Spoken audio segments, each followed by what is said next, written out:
Owning property in an HOA neighborhood feels like playing chess against toddlers with megaphones. No matter what you do, someone's screeching. For me, it was Karen, the HOA president, who somehow believed my backyard was community property.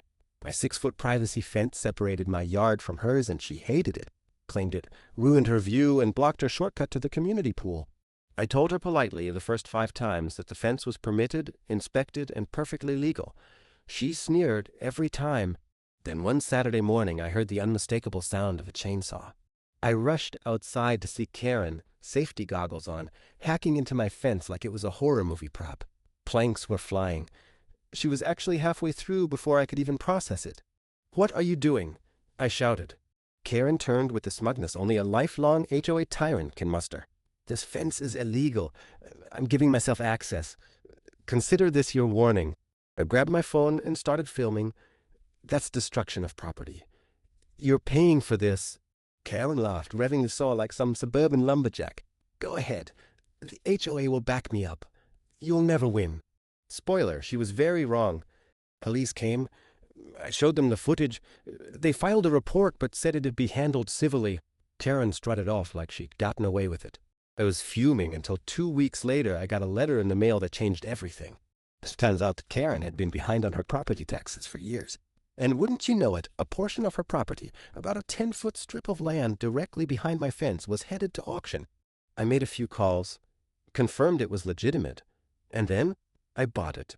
For less than the cost of repairing the fence she chainsawed. The irony? That strip was her access to the pool she wanted so badly. The day the deed was finalized, I walked right over to Karen's front door with the papers. "Remember when you said I'd never win? Well, funny thing, you don't own your property line anymore." "I do." She went pale. "That's illegal. You can't." "Oh, but I can. Public auction. You should have paid your taxes." Realized I wasn't bluffing. She went nuclear.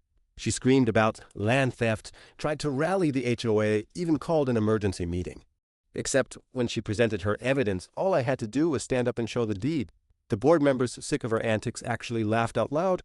Then came the kicker. Since I now owned the property line, I applied for a permit and extended my fence another 10 feet.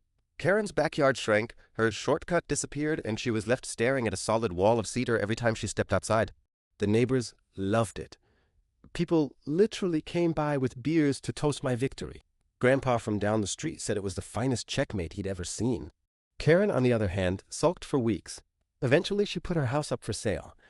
Couldn't stand living next to the guy who turned her chainsaw stunt into a permanent loss.